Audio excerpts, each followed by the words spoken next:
مكرونه وبانيه ازاي يعني؟ انت عايزه الناس تاكل وشنا؟ وايه يعني؟ ما هو فطار زي اي فطار. لا، اول يوم رمضان معروفه محشي وبط. الله، طب وايه علاقه المحشي والبط باول يوم رمضان؟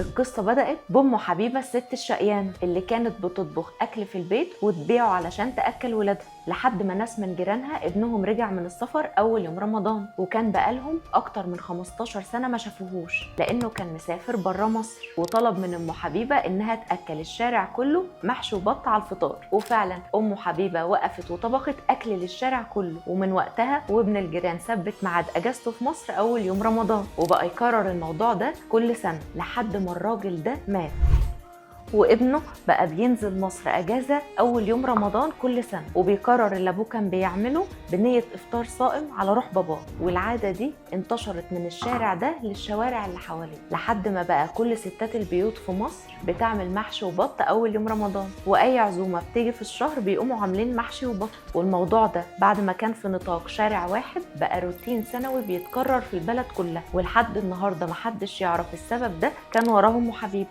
بس طبعا مش ام حبيبه لوحدها، ده لان من عادات المصريين القدماء ان اي شخص غريب بيجي يزورنا في مواعيد الاكل والشرب بيتقدم له افضل شيء موجود في البيت، وده نوع من انواع الترحيب. وطبعا لان مفيش اغلى من المحشي والبط، بقت العائلات لما بتعزم بعض بيشوفوا انواع الاكل الموجوده ايه على السفره، ولو مش محشي وبط يبقى كده هم غير مرحب بيه، وكأن المحشي والبط هم الدلاله على جوده الترحيب. وعشان العاده دي تثبت في عقل المصريين وخلاص بقى امر واقع انك لو بتحبني هتاكلني محشي وبط في عزومتك ليا اول يوم رمضان. وبس كده، يا ترى لو رحت عند خطيبتك اول يوم رمضان وما لقيتهاش عامله لك محشي وبط هتعديها ولا هتفركش؟ انا صفا دهب ودي رحله صفا، تابعوني.